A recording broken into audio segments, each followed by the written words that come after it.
ආයිබෝවන් කියලා පිළිගන්නවා සීනා බයන අපේ යාළුවෝ හැමෝම. අද මම කියලා දෙන්නේ ෆොරින් මිනිස්ට්‍රි එකට කොහොමද අපොයින්ට්මන්ට් එකක් දාගන්නේ කියලා.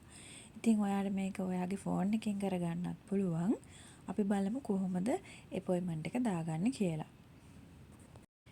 මුලින්ම ඔයා වෙබ් බ්‍රවුසර් එකක් ඕපන් කරගෙන සර්ච් කරන්න ඕනේ ඔන්ලයින් කන්සියුලර් සර්විස් කියලා. ඔයාට ඔන්ලයින් කන්සියුලර් සර්විස් කියලා සර්ච් කරන්නත් පුළුවන්. එහෙම නැත්නම් මම ඩිස්ක්‍රිප්ෂන් එකේ දාලා තියෙන ලින්ක් එකෙන් ගිහලත් ඕගොල්ලන්ට අපොයින්ට්මන්ට් එක දාගන්න පුළුවන්.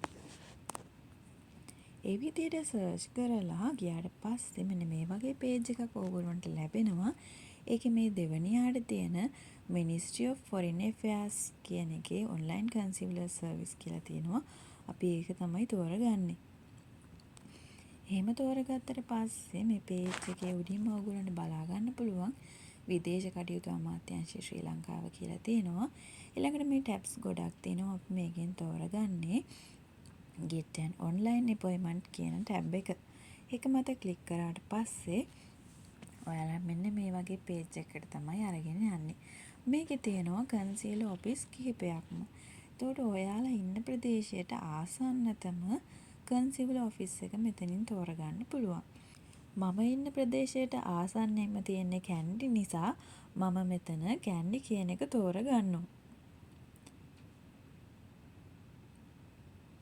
මේකේ book now කියලා තියෙනවා. අපි එතන ක්ලික් කරන්න ඕනේ.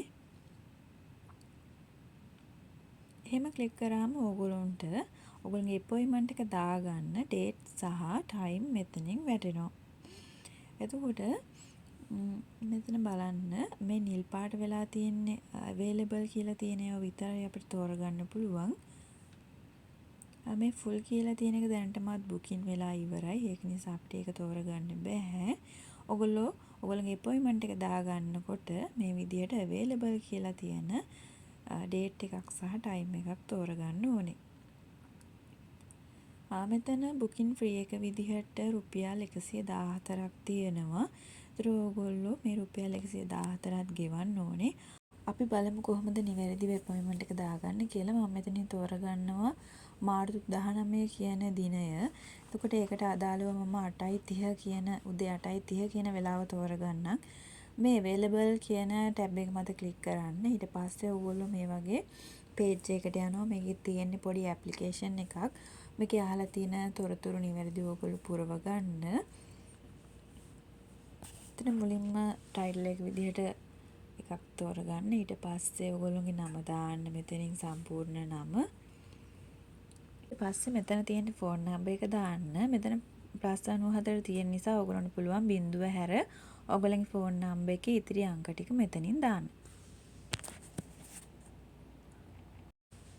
ඊළඟට ඔයාලා මෙතනින් ඔයගොල්ලන්ගේ nationality එක දාන්න. මම local කියලා දාගන්නවා. ඊළඟට මෙතනින් දාන්න ඕනේ ඔයගොල්ලන්ගේ NIC නම්බර් එක. එහෙම නැත්නම් ID නම්බර් එක, passport නම්බර් එක, එහෙමත් නැත්නම් driving license නම්බර් එක. ඒ තුනෙන් එකක් මෙතනට දාගන්න පුළුවන්. ඊළඟට ඔයාලා මෙතනින් ඔයගොල්ලන්ගේ mail address එක නිවැරදිව type කරගන්න ඕනේ. මෙතන ඔයගොල්ලන්ගේ ඇඩ්‍රස් එක නිවැරදිව ටයිප් කරගන්න. එහෙම ඇඩ්‍රස් එක ටයිප් කරනකොට ඔයගොල්ලෝ කමා දාන්න එපා. දැන් සාමාන්‍යයෙන් ගෙදර නම්බර එක දාලා අපි සිටි එක දානකොට කමාවක් දානවනේ. ඒතර කමාවක් එහෙම දැම්මොත් වැරදි කියනවා එයාලා. මම මෙතන ඔයගොල්ලන්ට උදාහරණයක් පෙන්නන්නම්. මම මෙතන ටයිප් කරනවා මගේ ගෙදර නම්බර එක B94 කියලා.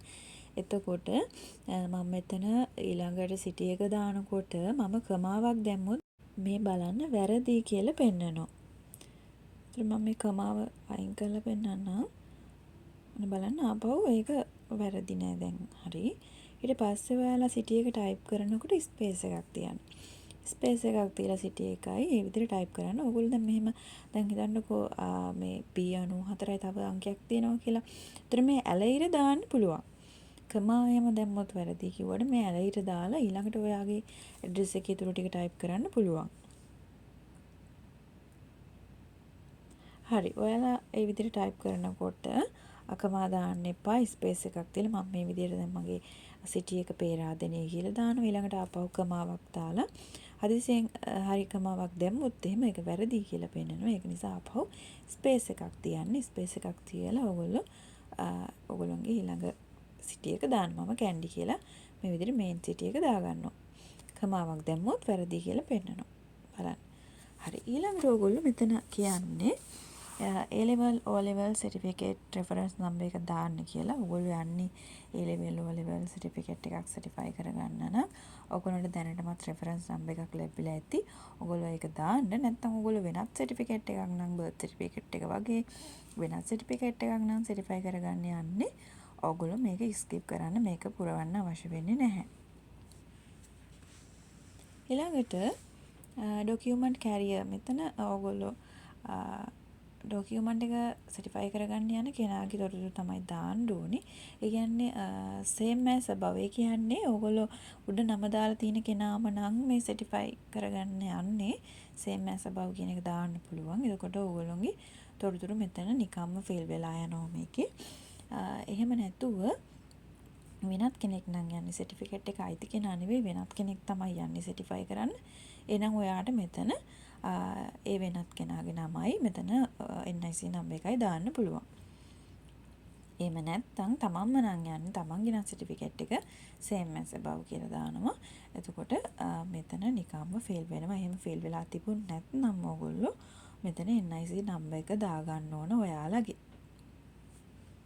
මේ ඇප්ලිකේෂන් එක ෆිල් කරනකොට ඔයගොල්ලෝ මතක තියාගන්න ඕන තවත් වැදගත් කරුණක් තමයි මේ තරු දාලා තියෙන ඒවා හරියට නිවැරදිව පුරවන්න.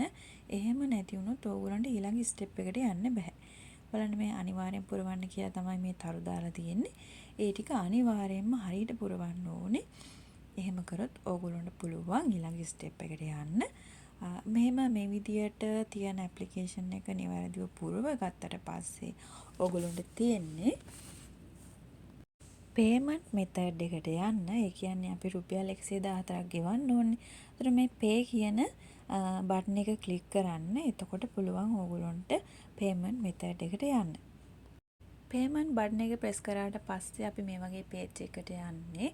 මෙතනින් අපිට තෝරගන්න පුළුවන් අපේ පේමන්ට් මෙතඩ් එක මොකක්ද කියලා. දැන් අපි කාඩ් පේමන්ට් නේ කරන්න යන්නේ. ඒතර අපිට තියෙන කාඩ් එකේ වර්ගය මෙතනින් තෝරගන්න පුළුවන්. මම මෙතන වීසා කියන එක තමයි සිලෙක්ට් කරන්නේ. එහෙම සිලෙක්ට් කරලා පේජ් එකේ පල්ලෙහාට ගියාට පස්සේ මෙතන තියෙන accept කියන තැනට ටික් එකක් දාගන්න. ඊට පස්සේ මෙතන නිල් පාටින් තියෙන proceed to payment කියන එක ක්ලික් කරන්න ඕනේ.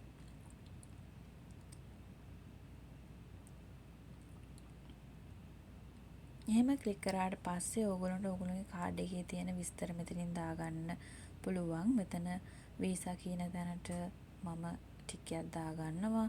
ඊට පස්සේ ඕගොල්ලන්ට පුළුවන් කාඩ් නම්බර් එක දාගන්න මෙතනින්. ඊළඟට එක්ස්පයර් වෙන මන්ත් එක සහ year එක දාගන්න. මෙතන ඔයාලා කාඩ් එක පිටිපස්සේ සයින් එක ළඟම තියෙනවා පොඩි අංකයක්. ඒක මෙතනින් දාගන්න ඕනේ. ඊට පස්සේ ඔයාලට කරන්න තියෙන්නේ මේ කොළ පාටින් තියෙන pay කියන බටන් එක ක්ලික් කරන එක. එහෙම ක්ලික් කරාට පස්සේ ඔයගොල්ලෝගේ කාඩ් එකකින් සල්ලි කැපිලා ඔයාලා ෆොරෙන් මිනිස්ට්‍රි එකට දාපු අපොයින්ට්මන්ට් එක කන්ෆර්ම් වෙනවා. ඒ විදිහට අපොයින්ට්මන්ට් එක කන්ෆර්ම් වුණාට පස්සේ ඔයාලගේ ෆෝන් නම්බර් එකට ඔයගොල්ලෝ දීලා තියෙන ෆෝන් නම්බර් එකට මෙසේජ් එකක් එයි. මෙන්න මේ ඩේට් එකේ මෙන්න මේ ටයිම් එකට ඔයාලගේ රිසර්වේෂන් එක වැටුණා කියලා. එහෙනම් යාළුවනේ ඔයාලත් try කරලා බලන්න මේ විදිහට නිවැරදිව ෆොරින් මිනිස්ට්‍රි එකට අපොයින්ට්මන්ට් එකක් දාගන්න. හරි යාළුවනේ වීඩියෝ එක සම්බන්ධයෙන් ගැටලුවක් තියෙනවා නම් පහලින් කමෙන්ට් කරන්න. ඒ වගේම මේ වීඩියෝ එක වැදගත් කියලා හිතන යාළුවොත් එක්ක ෂෙයා කරන්න. ඒ වගේම මගේ channel එක subscribe කරන්න කියලාත් ආදරයෙන් ඉල්ලනවා. සීනා බායන අපේ යාළුවෝ හැමෝටම සුබ දවසක්.